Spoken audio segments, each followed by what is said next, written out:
Hello my dear students, ఈ వీడియోలో మనము మాస్ స్పెక్ట్రోమెట్రీకి సంబంధించిన మాల్దీ టెక్నిక్ గురించి తెలుసుకుందాం. మాల్దీని విస్తరిస్తే మ్యాట్రిక్స్ అసిస్టెడ్ లేజర్ డిజార్ప్షన్ అయనైజేషన్ అని తెలుస్తుంది. మొదటి అంశం ఏంటంటే ఇది ఒక సాఫ్ట్ అయనైజేషన్ టెక్నిక్. అంటే ఇందులో ఎక్కువగా ఫ్రాగ్మెంటేషన్ జరగదు, తక్కువగానే ఫ్రాగ్మెంటేషన్ జరుగుతుంది. అందుకనే దీన్ని సాఫ్ట్ అయనైజేషన్ టెక్నిక్ అని అంటారు. రెండవది ఏంటంటే ఇది ఒక డిజార్ప్షన్ అయనైజేషన్ టెక్నిక్. అనగా మెటల్ పైన ఉన్నటువంటి శాంపిల్ను లేజర్ కిరణాలు పంపించడం ద్వారా డిజార్ప్షన్ చేస్తారు, అంటే విశోషణం గావిస్తారు. అందువలన దీన్ని ఏమంటారంటే డిజార్ప్షన్ అయనైజేషన్ టెక్నిక్ అని అంటారు. మూడవది ఏంటంటే ఈ టెక్నిక్ని ప్రధానంగా జీవ అణువులకు సంబంధించినటువంటి మాలిక్యులర్ వెయిట్ను నిర్ణయించడానికి వాడతారు. జీవ అణువులు అంటే బయోమాలిక్యూల్స్. మరి బయోమాలిక్యూల్స్ కింద ఏమేమి వస్తాయి అంటే పెప్టైడ్స్, యాంటీబాడీస్, ప్రోటీన్స్, ఇంకా డిఎన్ఏ లాంటివి కూడా ఈ బయోమాలిక్యూల్స్ కిందికి వస్తాయి. ఈ టెక్నిక్ ద్వారా 300 కిలోల డాల్టన్ మాలిక్యులర్ వెయిట్ వరకు నిర్ణయిస్తారు. అయితే ఇందులో మాలిక్యులర్ ఎక్కువ ఫ్రాగ్మెంట్స్గా విడిపోదు కాబట్టి ఇది జీవ అణువుల యొక్క అనుభవాన్ని నిర్ణయించడానికి ఉపయోగపడుతుంది. అదే జీవ అణువులను కనుక మనము ఎలక్ట్రో అయనైజేషన్ పద్ధతి ద్వారా కనుక ఫ్రాగ్మెంటేషన్కి గురి చేస్తే అది అనేక చిన్న చిన్న ముక్కలకు ఫ్రాగ్మెంటేస్ ఏర్పడతాయి. కాబట్టి జీవ అణువుల యొక్క అసలు అనుభారం మనకు తెలవడం జరగదు. అందుకని బయోమాలిక్యూల్స్ అంటే జీవ అణువుల వంటి వాటి యొక్క అనుభారం నిర్ణయించడానికి ఇటువంటి సాఫ్ట్ అయనైజేషన్ టెక్నిక్స్ను వాడుతాం. ఇక మెథడాలజీ గురించి చూద్దాం. ఇందులో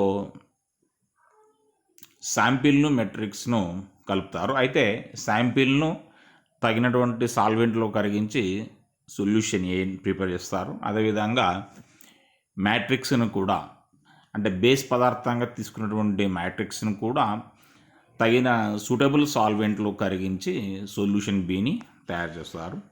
ఆ తర్వాత ఈ సొల్యూషన్ ఏ మరియు సొల్యూషన్ బిలను కలిపి ఒక మిక్చర్ సొల్యూషన్, మరొక సొల్యూషన్ తయారు చేస్తారు. ఈ మిక్చర్ను క్రిస్టలైజేషన్ కనుక చేసినట్టు అది ఉంటే మనకు ఒక సింగిల్ క్రిస్టల్ ఏర్పడుతుంది. సాధారణంగా ఈ పద్ధతిలో వాటర్ను మరియు ఏఎస్ఎన్ ఎస్టోనైట్రైల్ కర్బన ద్రావణాన్ని రెండింటిని అంటే ఒక ధ్రువ ద్రావణిని, ఒక అధ్రువ ద్రావణిని అంటే నీరును మరియు కర్బన ద్రావణి రెండింటిని వాడతారు. దీనివల్ల పోలార్ సబ్స్టెన్సెస్ నీటిలో కరుగుతాయి మరియు నాన్ పోలార్ సబ్స్టెన్సెస్ ఏవైతే ఉన్నాయో అవి కర్బన ద్రావణంలో కరుగుతాయి. ఈ విధంగా రెండింటిని అంటే పోలార్ మరియు నాన్ పోలార్ మాలిక్యూల్స్ రెండింటిని కరిగించడానికి ఈ నీరు మరియు ఆర్గానిక్ సాల్వెంట్స్ను వాడతారు. మ్యాట్రిక్స్ మెటీరియల్ కింద సాధారణంగా మనము nicotinic acid, 2,5 dihydroxy benzoic acid, urea, సిన్నమిక్ acid derivatives లాంటి వాటిని వాడతారు. మరి ఎటువంటి పదార్థాలను మనము మ్యాట్రిక్స్ మెటీరియల్గా సెలెక్ట్ చేసుకుంటామంటే వేటికైతే లో మాలిక్యులర్ వెయిట్ ఉంటుందో అటువంటి వాటిని, మరియు వేటికైతే ఎసిడిక్ నేచర్ అంటే ఆమ్ల స్వభావం ఉంటుందో అటువంటి వాటిని, మరియు యూవి మరియు ఐఆర్ లైట్ను అబ్జర్వ్ చేసుకునే నేచర్ ఉండే పదార్థాలను, మరియు పోలార్ ఫంక్షనల్ గ్రూప్స్ కలిగి ఉన్నటువంటి పదార్థాలను మనము మ్యాట్రిక్స్ మెటీరియల్గా సెలెక్ట్ చేసుకోవడం జరుగుతుంది. సాధారణంగా ఈ మ్యాట్రిక్స్ మెటీరియల్ను హిట్ అండ్ ట్రయల్ మెథడ్లోనే సెలెక్ట్ చేయడం జరుగుతుంది. ఇక ఇందులో వాడే లేజర్ బీమ్స్ రకరకాలుగా ఉంటాయి.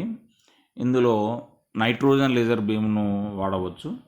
అది 337 nm తరంగ దైర్ఘ్యం కలిగినటువంటి వేవ్లెంత్ కలిగినటువంటి లేజర్ బీమ్స్ని ప్రొడ్యూస్ చేస్తుంది.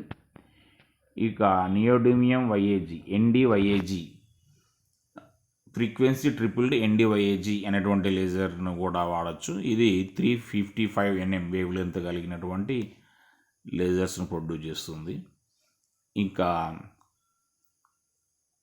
ఫ్రీక్వెన్సీ క్వాడ్రుపుల్డ్ నియోడిమియం వైఏజీ అనేది 326 nm తరంగదైర్ఘ్యం కలిగిన వేవ్లెంత్ కలిగినటువంటి లేజర్ బీమ్స్ను ప్రొడ్యూస్ చేస్తుంది.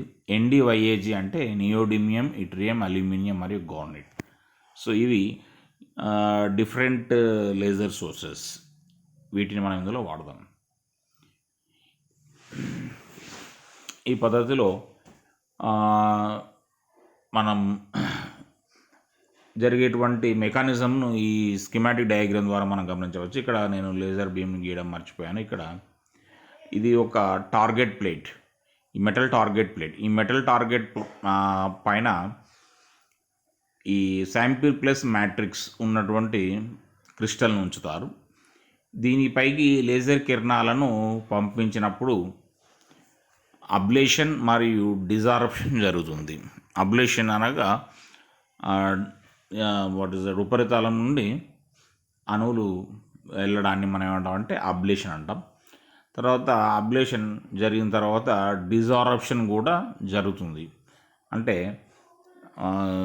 ఇక్కడ ఇది శాంపిల్ అనుకోండి, పింక్ కలర్ తోటి చూపించినటువంటి మాలిక్యూల్స్ను శాంపిల్ మాలిక్యూల్స్ అనుకోండి.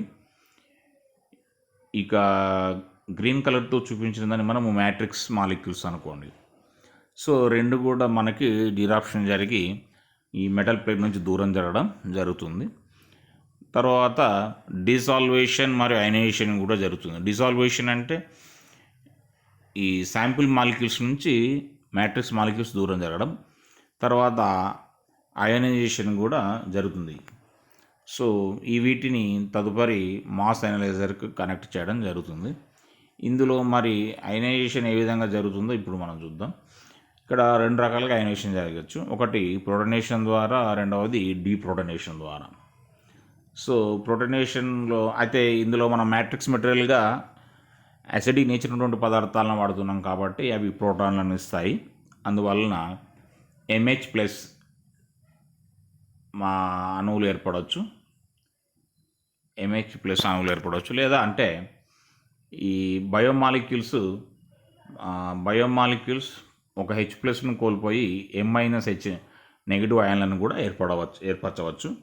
వీటిని మనం ఏమంటామంటే క్వాసీ మాలిక్యులర్ అయాన్స్ అని అంటాం.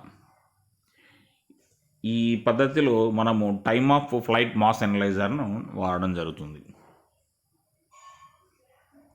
ఇది దీనికి సంబంధించినటువంటి ఈ పద్ధతికి సంబంధించినటువంటి స్కీమాటిక్ డయాగ్రామ్. Thank you.